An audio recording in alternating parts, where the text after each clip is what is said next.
ಎಲ್ಲರಿಗೂ ನಾನು ನಿಮ್ಮ ಭೂಮಿಕಾ ರೋಮಾನೆ ಸುದರ್ಶನ್.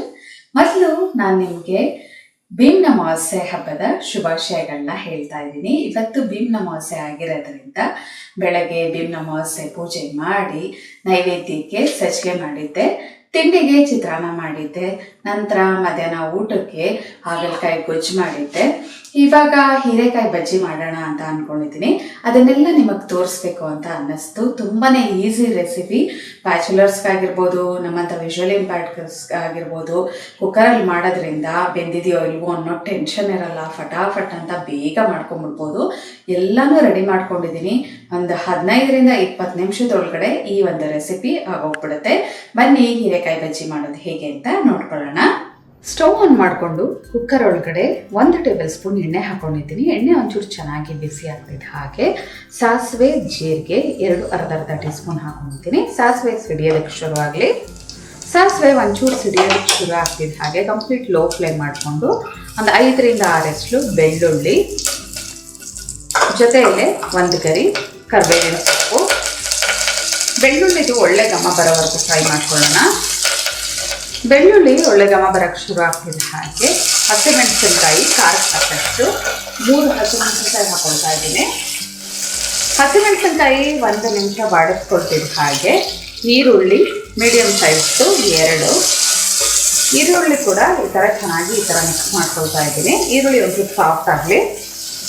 ಈರುಳ್ಳಿ ಸ್ವಲ್ಪ ಸಾಫ್ಟ್ ಆಗ್ತಿದ್ದ ಹಾಗೆ 1/2 ಟೀ ಸ್ಪೂನ್ ಅರಿಶಿನ ಹಾಕ್ಕೊಂಡು ಜಸ್ಟ್ ಈ ಥರ ಮಿಕ್ಸ್ ಮಾಡಿಕೊಂಡು ಮೈನ್ ಐಟಮ್ ಹೀರೆಕಾಯಿ ಹಾಕೊಳ್ತಾ ಇದ್ದೀನಿ. 1/4 kg ಹೀರೆಕಾಯಿನ ಸಿಪ್ಪೆ ಎಲ್ಲ ತೆಗೆದು ಚೆನ್ನಾಗಿ ತೊಳೆದು ನಂತರ ಕುಕ್ಕರ್ ಒಳಗಡೆ ಹಾಕೊಳ್ತಾ ಇದ್ದೀನಿ. ಚಿಕ್ಕದಾಗಿ ಕಟ್ ಮಾಡಿಕೊಂಡು ಈ ಸಿಪ್ಪೆಯಲ್ಲಿ ಕೂಡ ಚಟ್ನಿ ಮಾಡ್ಕೋಬೋದು. ಹೀರೆಕಾಯಿ ಸಿಪ್ಪೆ ಏನು ತೆಗಿತೀವಲ್ಲ ಅದನ್ನು ಚೆನ್ನಾಗಿ ತೊಳೆದು ಅದನ್ನು ಹುರಿದುಬಿಟ್ಟು ಚಟ್ನಿ ಮಾಡ್ಬೋದು. ತುಂಬ ರುಚಿಯಾಗಿರುತ್ತೆ. ನಾನು ಆ ಚಟ್ನಿನ ಒಂದು 2 ಬಾರಿ ತೋರಿಸಿದ್ದೀನಿ, ಒಂದು 2 ವೆರೈಟಿ ಮಾಡಿ ತೋರಿಸಿದ್ದೀನಿ. ಈ ಹೀರೆಕಾಯಿನ ಚೆನ್ನಾಗಿ ಈ ಥರ ಫ್ರೈ ಮಾಡ್ಕೊಳ್ತೀನಿ 2 ನಿಮಿಷ. ಹೀರೆಕಾಯಿನ ಒಂದು 2 ನಿಮಿಷ ಹೈ ಫ್ಲೇಮಲ್ಲೇ ಫ್ರೈ ಮಾಡ್ಕೊಂಡಿದ್ದೀನಿ. ಇವಾಗ 2 ಜಾಮ್ ಟೊಮೆಟೊ, ಅಂದರೆ ಹುಳಿ ಕಮ್ಮಿ ಇರೋವಂಥ ಟೊಮೆಟೊ ಹಾಕೋತಾ ಇದ್ದೀನಿ. ಈ ಒಂದು ಹೀರೆಕಾಯಿ ಪಲ್ಯಕ್ಕೆ ಹುಳಿ ಅಷ್ಟು ಜಾಸ್ತಿ ಹಿಡಿಸೋದಿಲ್ಲ, ಅಂದರೆ ಚೆನ್ನಾಗಿರೋದಿಲ್ಲ. ಅದಕ್ಕೆ ಜಾಮ್ ಟೊಮೆಟೊನೇ ಉಪಯೋಗಿಸಿ ರುಚಿಗೆ ತಕ್ಕಷ್ಟು ಉಪ್ಪು, ಜೊತೆಗೆ ಒಂದು ಅರ್ಧ ಟೀ ಸ್ಪೂನಷ್ಟು ಗಟ್ಟಿ ಹುಣಸೆಹಣ್ಣಿನ ಪೇಸ್ಟು. ಹುಣಸೆಹಣ್ಣು ಹಾಕೊಳ್ಳೋದಾದರೆ ನೀವು ಒಂದು ಸ್ವಲ್ಪ ಹಾಕೊಳ್ಳಿ, ಅಂದರೆ ಒಂದು ಅರ್ಧ ಇಂಚಷ್ಟು ಹುಣಸೆಹಣ್ಣನ್ನ ಹಾಕೊಳ್ಳಿ. ನೋಡಿ, ಸ್ಪ್ಯಾಚುಲಾ ಮೇಲೆಲ್ಲ ಬಿದ್ದಿರುತ್ತೆ ಅನಿಸುತ್ತೆ. ಒಂದು ಅಂದಾಜು ಮೇಲೆ ಹಾಕಿದೆ, ಸಣ್ಣ ಆಯಿತು, ಅದ್ರ ಮೇಲೆ ಬಿದ್ದಿದೆ ಅಂತ ಅನಿಸ್ಬಿಟ್ಟು ಎಲ್ಲ ಈ ಥರ ಮಿಕ್ಸ್ ಮಾಡಿಕೊಂಡು ಇನ್ನೊಂದು 2 ನಿಮಿಷ ಫ್ರೈ ಮಾಡ್ಕೊಳ್ತೀನಿ. ಟೊಮೆಟೊದು ಹಸಿ ಘಮ ಹೋಗ್ತಿದ್ದ ಹಾಗೆ ಒಂದು ಅರ್ಧ ಟೀ ಸ್ಪೂನಷ್ಟು ಕಸೂರಿ ಮೆಥಿನ ಚೆನ್ನಾಗಿ ಕೈಯಲ್ಲಿ ಉಜ್ಜಿ ಪುಡಿ ಮಾಡಿಕೊಂಡು ಹಾಕ್ಕೊಂಡಿದ್ದೀನಿ. ಇದನ್ನು ಕೂಡ ಚೆನ್ನಾಗಿ ಮಿಕ್ಸ್ ಮಾಡ್ಕೊಳ್ತೀನಿ. ನಿಮ್ಮ ಹತ್ರ ಫ್ರೆಶ್ ಆಗಿ ಮೆಂತ್ಯ ಸೊಪ್ಪಿದ್ರೆ ಈರುಳ್ಳಿ ಹಾಕ್ತಿರಲ್ಲ ಆವಾಗಲೇ ಮೆಂತ್ಯ ಸೊಪ್ಪು ಹಾಕಿ ಚೆನ್ನಾಗಿ ಮೆಂತ್ಯ ಸೊಪ್ಪನ್ನ ಬಾಡಿಸ್ಕೋಬೇಕು ಗಮ್ಮನವರೆಗೆ. ನಂತರ ಹೀರೆಕಾಯಿ ಹಾಕಬೇಕು, ಆವಾಗ ಅದ್ರ ರುಚಿ ತುಂಬ ಚೆನ್ನಾಗಿರುತ್ತೆ. ಇದಕ್ಕೆ ಒಂದು 1/4 ಕಪ್ಪಷ್ಟು ನೀರು ಹಾಕ್ಕೊಳ್ತಾ ಇದ್ದೀನಿ. ನೀರು ಹಾಕ್ಕೊಂಡು ಲಿಡ್ ಕ್ಲೋಸ್ ಮಾಡಿಕೊಂಡು ಒಂದು ವಿಷಲ್ ಕೂಗಿಸ್ಕೊಳ್ತೀನಿ. ಹೀರೆಕಾಯಿ ತುಂಬ ಬೇಗ ಬೆಂದ್ಕೊಳುತ್ತೆ, ಒಂದೇ ವಿಷಲ್ ಸಾಕು. ಲಿಡ್ ಕ್ಲೋಸ್ ಮಾಡ್ಕೊಳ್ತಾ ಇದ್ದೀನಿ.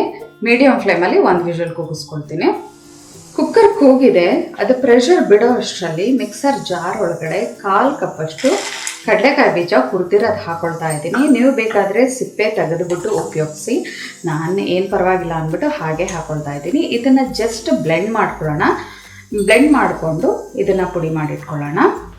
ಒಂದು ಸಲ ಬ್ಲೆಂಡ್ ಮಾಡಿದೆ ನೋಡಿ, ಇಷ್ಟು ತರ್ತರಿಯಾಗಿ ಪುಡಿಯಾಗಿದೆ. ನಮಗೆ ಒಂಚೂರು ಕಡಲೆಕಾಯಿ ಬೀಜ ಮತ್ತೆ ಬಾಯಿಗೆ ಸಿಗ್ತಾ ಇದ್ದರೆ ಚೆನ್ನಾಗಿರುತ್ತೆ ಅಂದ್ಬಿಟ್ಟು ಈ ಥರ ಒಂದು ಸಲ ಬ್ಲೆಂಡ್ ಮಾಡ್ಕೊಂಡಿದ್ದೀನಿ. ಇಲ್ಲ ನಿಮಗೆ ಒಂದು ಸ್ವಲ್ಪ ನೈಸಾಗಿರಬೇಕು ಅಂದರೆ ಇನ್ನೊಂದು ಸಲ ಬ್ಲೆಂಡ್ ಮಾಡ್ಕೊಳ್ಳಿ, ಆವಾಗ ಫುಲ್ ಪೂರ್ತಿಯಾಗಿ ಅದು ಪೌಡರ್ ಥರ ಆಗುತ್ತೆ. ಪ್ರೆಷರ್ ಬಿಟ್ಟಿದೆ. ಹೀರೆಕಾಯಿ ನೋಡಿ ಹಿಂಗಂದರೆ ಗೊತ್ತಾಗ್ತಾ ಇದೆ ಚೆನ್ನಾಗಿ ಬೆಂದಿದೆ ಅಂತ ಅಂದ್ಕೊಂಡು. ಸೌಟಲ್ಲಾದರೂ ಪರವಾಗಿಲ್ಲ, ಇಲ್ಲಾಂದರೆ ಮ್ಯಾಶರ್ ಇದ್ದರೆ ಮ್ಯಾಶರಲ್ಲಾದರೂ ಪರವಾಗಿಲ್ಲ. ಚೆನ್ನಾಗಿ ಇದನ್ನು ಮ್ಯಾಶ್ ಮಾಡ್ಕೊಂಡ್ರೋಣ, ಹೊಂದ್ಕೋಬೇಕು ಇದು ಅಷ್ಟೇ. ನೋಡಿ ಈ ಥರ ಚೆನ್ನಾಗಿ ಮ್ಯಾಶ್ ಮಾಡಿಕೊಂಡ್ರೆ ಎಲ್ಲ ಹೊಂದ್ಕೊಡುತ್ತೆ. ನೋಡಿ ಈ ಥರ ಚೆನ್ನಾಗಿ ಹೊಂದಿಸ್ಕೊಂಡಿದ್ದೀನಿ ಮ್ಯಾಶರಲ್ಲಿ. ಇವಾಗ ಇದಕ್ಕೆ ನಾವು ಪುಡಿ ಮಾಡ್ಕೊಂಡಿದ್ವಲ್ಲ ಕಡಲೆಕಾಯಿ ಬೀಜ ಅದನ್ನು ಹಾಕ್ಕೊಳ್ತೀನಿ. ಅದನ್ನು ಹಾಕ್ಕೊಂಡು ಸ್ಟವ್ ಆನ್ ಮಾಡಿಕೊಂಡು 1-2 ಕುದಿ ಕುದಿಸ್ಕೊಳ್ಳೋಣ, ಜಾಸ್ತಿ ಏನು ಬೇಡ.